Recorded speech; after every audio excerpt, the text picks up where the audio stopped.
So I have a lot of plans for today. One of the big things I want to show you guys is the plan that I have jammed up in my head of how I'm going to hopefully attach the parallel 4-link system to the chassis of the Subaru.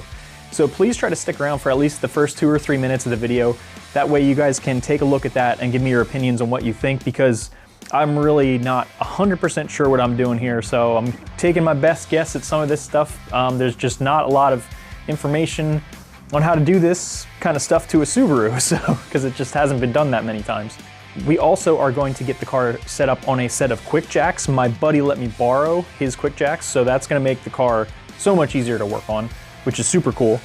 And then we are hopefully going to get around to tearing apart some of the interior, because that has got to go. We got to start getting some of this fabrication work done, the cage, the chassis work, and that interior's got to go. It's just in the way at this point. So yeah, that is the plan for today, so let's get into it. Okay, so we do have the car set up on the QuickJacks, but let me show you guys something real quick. I think we may have learned an important engineering principle today by accident. So look what happens when I shake the car on the QuickJacks a little bit, and I am not shaking it much. Yeah, as you can see, this thing is very front heavy. So cutting the entire rear end out of the Subaru, go figure, made the weight bias extremely front heavy. So I got to get the engine out of this thing at some point if I really want to lift it any higher than I have it right now, just for safety reasons. Because the higher this thing goes, the more it's going to want to pivot towards the front because of the way the QuickJacks work. So we're going to leave it where it is right now. It's already higher up than it was, so that's nice. And the engine I needed to take out to do some maintenance items to it anyway, so that'll probably be in next video. We'll be yanking the engine to get this thing a little bit safer on the QuickJacks. So I can already tell the car being up just this little bit higher is going to be so much nicer to work on it. I can just tell, you know, just at this height, this is already so much better, even though it's only up a little bit from where it was. So let's go ahead and get the rest of this metal taken care of and continue to disregard OEM engineering. Let's do it.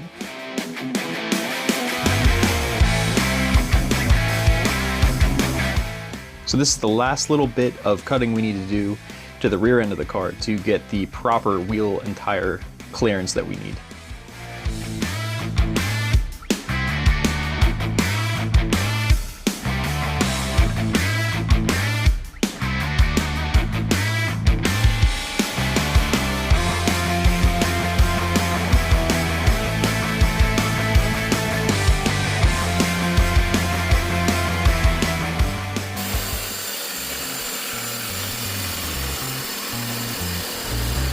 So right here I'm cutting the parallel 4-link bars to the length that we're looking for with the super precise Sawzall.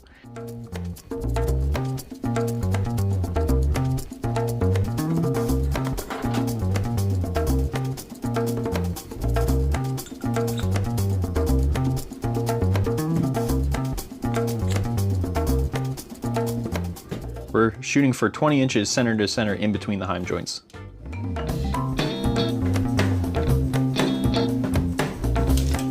All right, now that we've got our 4-link bars cut to the correct dimensions for what we're looking for, I played a little bit of arts and crafts with some PVC underneath the car, and let me show you guys what I got going on under here. So this is the part where I could really use your guys' input. Let me show you what I have going on here. So we have our 4-link bars. They are cut to length. They are the correct dimensions now, so you can see it is further away from the chassis of the Subaru than it was before, because now they are the correct length. This is pretty much the height of the axle that it's going to be in the car, and then these are the rough dimensions of where these chassis brackets are actually going to be in the car. So this lower tube here that I have made out of PVC, so that tube right there is going to be the main support for the bottom of the bracket, as you can see. So this bar is the one I'm most concerned about with trying to figure out how to tie it into the chassis. And let me tell you why. In an ideal world, you're going to want to take that lower bar, and you're normally going to want to tie that lower bar in on the sides to the frame rail. So if you look at the Subaru though, that, you know, frame rail, quote unquote, on either side of this thing is way high. You can really see a lot better over here. It's up way too high. So if we were to attach that bar, to that frame piece directly side to side, like you normally would, attaching it to that piece right there, that the existing frame rail would put it pretty high in the car itself.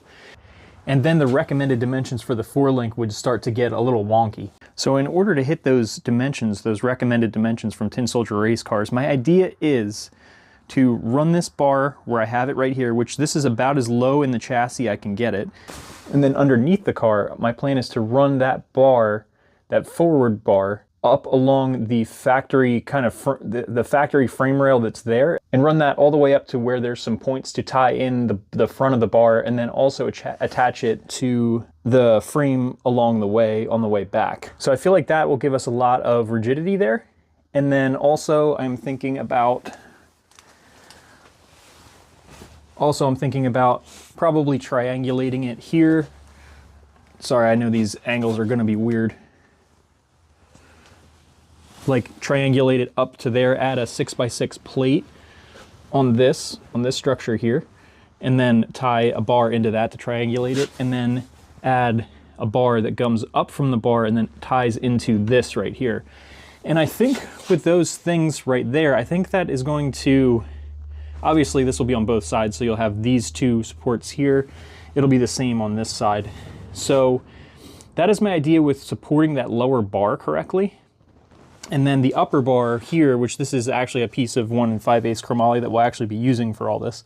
The upper bar we will tie into the lower bar as well, but I just want to get a lot of support on that lower bar because that is going to be where a lot of the forces for pushing the car forward are going to be directed. All right, so that's my crazy plan for hopefully getting this forelink properly attached to the chassis of the car. So please let me know if you guys have any thoughts and opinions about the plan I have for attaching the forelink stuff to the chassis of the Subaru. This is kind of a pretty critical part of the build, and I really don't want to mess it up. I really don't want to have to redo things. So I'm trying to, any ideas and any input that anybody has, is really helpful. If you have any ideas or drawings or anything you want to send to me by chance, I do have my Facebook and my Instagram linked down below, so just in case you do, it is there.